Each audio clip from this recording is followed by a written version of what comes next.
Hey guys, so it's pretty late.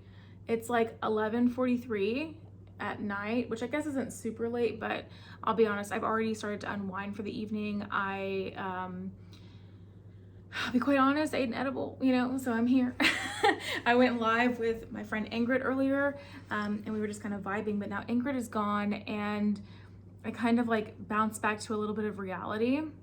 And there is some stuff that happened earlier today that I kind of saw and I engaged and entertained for a little bit, but then I kind of wrote it off, and I was gonna put it off until tomorrow, but something just like made me check Instagram again and see what any updates were on this situation.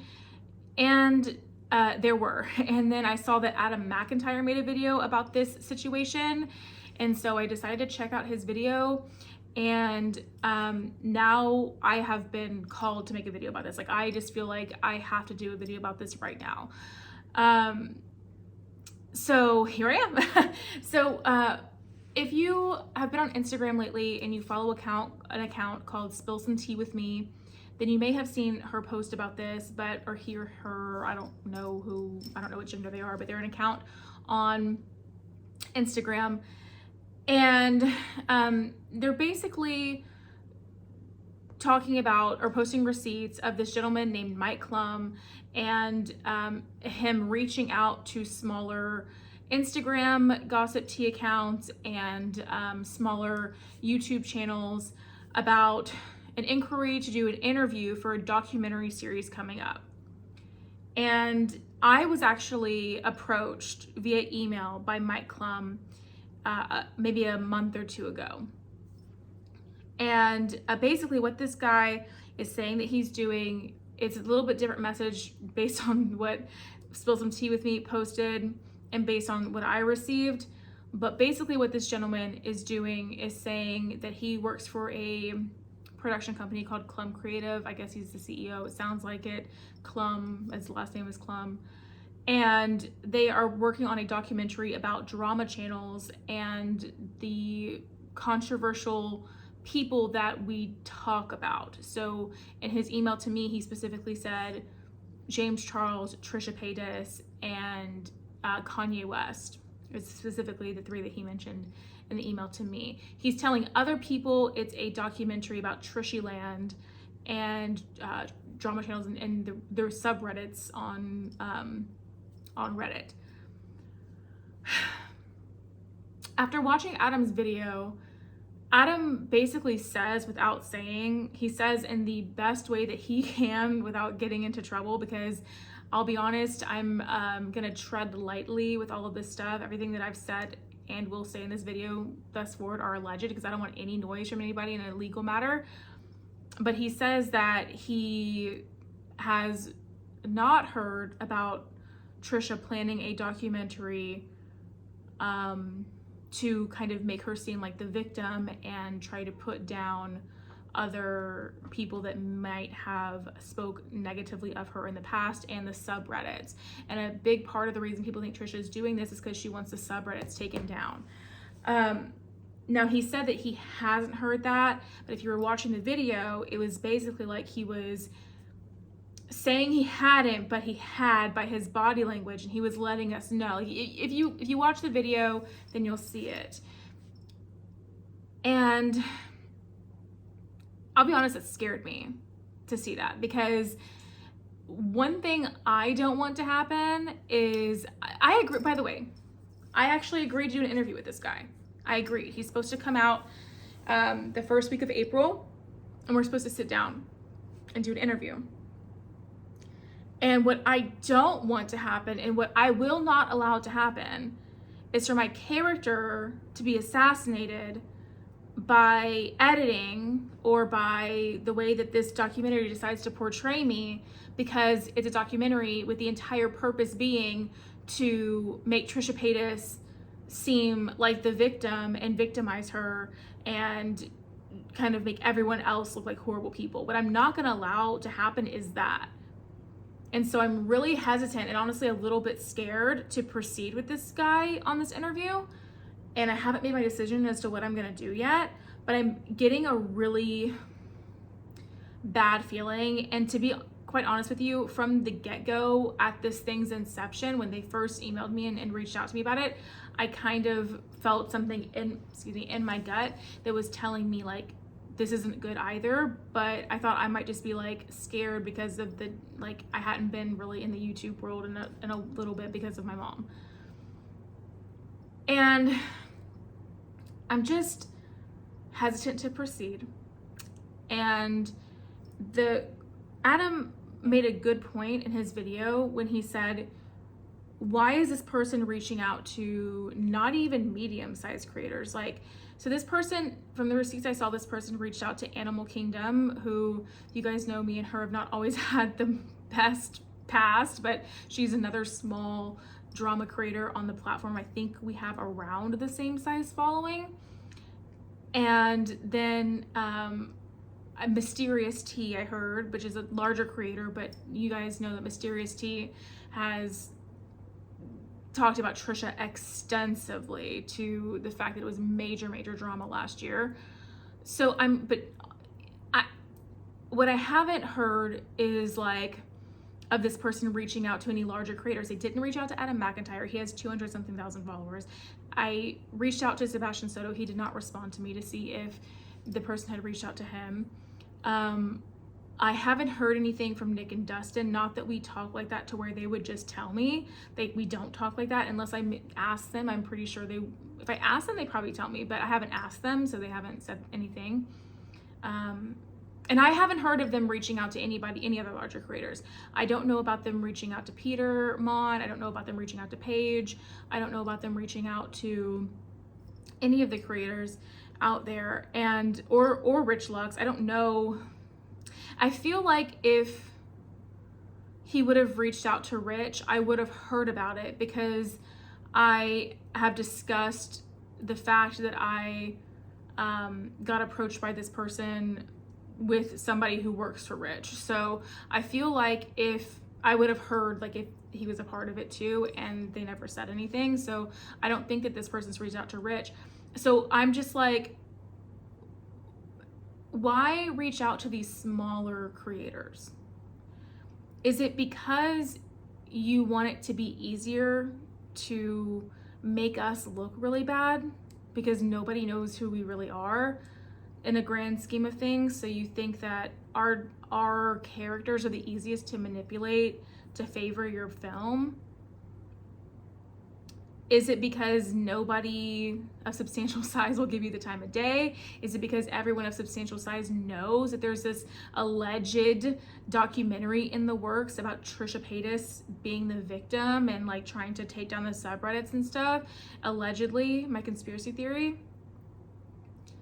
Like, what is it? And just to be clear with everyone, also, I've voiced this a lot of times on my channel before, like many times on my channel before. I don't like the Trishyland subreddit or the new one, whatever they decided to name it. I don't agree or like those places. I very seldomly ever even checked them. I was never a member of them. And the seldom times I did check it is because there was absolutely no drama I could find to talk about. And I thought maybe something would be on the subreddit, because there always is. But every time I ever went on there, it was always just like people treating her in the most horrible light, which, despite how much I do not favor Trisha and the antics and things that she has done in the past, I don't like to see that kind of hate said about anyone. And so I've never liked the subreddits. So I don't know why they would be using my footage for that to make me look bad in that way anyway. But I have spoke a lot about Trisha. I mean, I have a playlist on my YouTube channel. This video will be attached to it with over 130 videos about Trisha Paytas, I think. I think it's 130. And that's a lot of drama videos. I mean, I've made over 650 drama videos in general. But if 100 and maybe not 600, maybe it's 400 something drama videos, I can't remember. But I've made way more drama videos than that, but at least over 100 of them are about Trisha. But the simple reason that is a fact is because there was a point in time in 2021 or 2022 at the demise of frenemies and all of that's when she was just the hottest topic, and my videos that I made about her, they pushed into the algorithm in some scale and got me more views than any other person I would talk about. So of course I was going to continue talking about her. It had nothing to do with me actually like severely disliking Trisha or anything to do with like, you know, me being like a Trisha stan in disguise, or like being on Trisha's payroll, or like it had nothing to do with anything other than the fact that when I talked about Trisha, I got more views than when I didn't talk about Trisha. That's literally the only reason I made those videos. And it's so funny because like people want to think that I'm obsessed with her, that I like always kept up with what she was doing. No, I just researched whatever was going on with her. I talked about what everyone else was talking about that was going on with her. I never did my own research into her because I didn't care. And it's just crazy that like someone would now try to take like just something I did as a smart business move on my YouTube channel to help grow it, and it worked, against me as saying that like I'm a hateful, horrible person or whatever, if that's the goal of this alleged documentary. I don't know. So I reached out to my clum today via text when I saw this post by Spill Some Tea With Me. And I asked him if we could, since we're zeroing in on the date of the interview, is there a way that we can chat a little bit more about the exact, you know, what exactly this documentary is going to look like, and what interview questions are going to be asked of me, what kind of background knowledge should I prepare myself with, because I've been disconnected from the YouTube world for a few months now after the passing of my mom. So I reached out to him and said, hey, what do I need to do to prepare?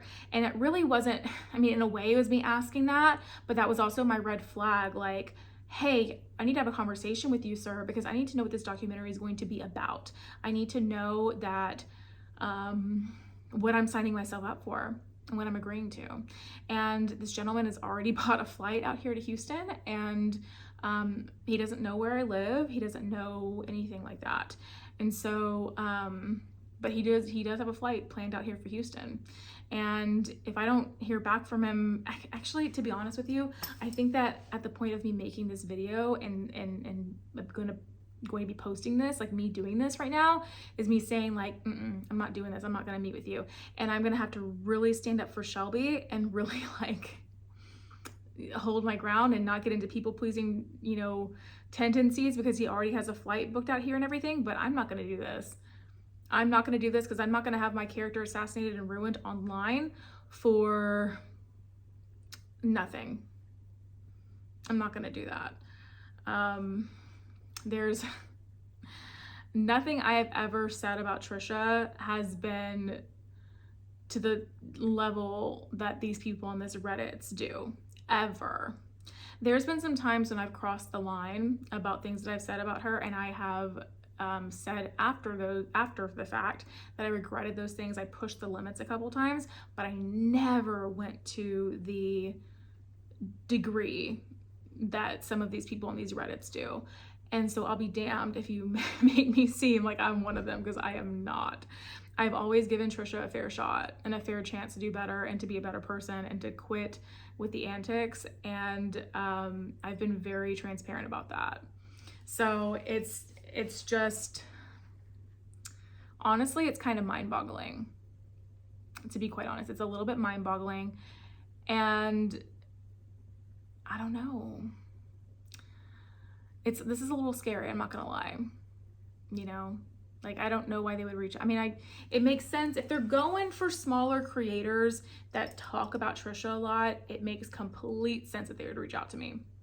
It makes complete sense, because I've made a lot of content about Trisha, and I'm right in that small bracket to where, like, collectively there's views there, but not individually, but like it's enough to like where you would see my video if you searched a topic, you know, you'd see a fair amount of my videos.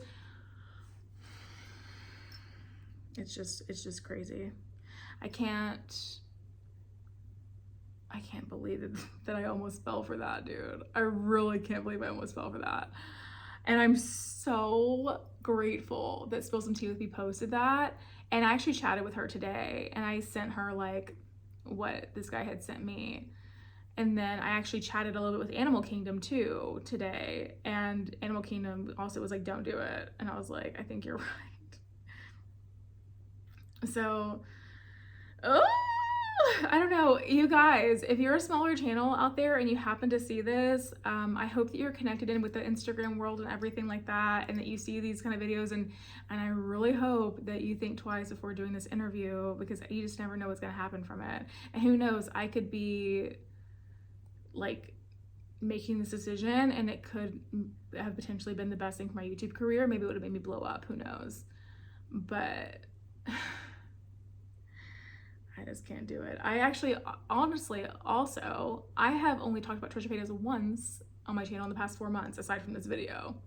And that was about her wearing the food service worker outfits as cosplay. That's the only thing I've talked about.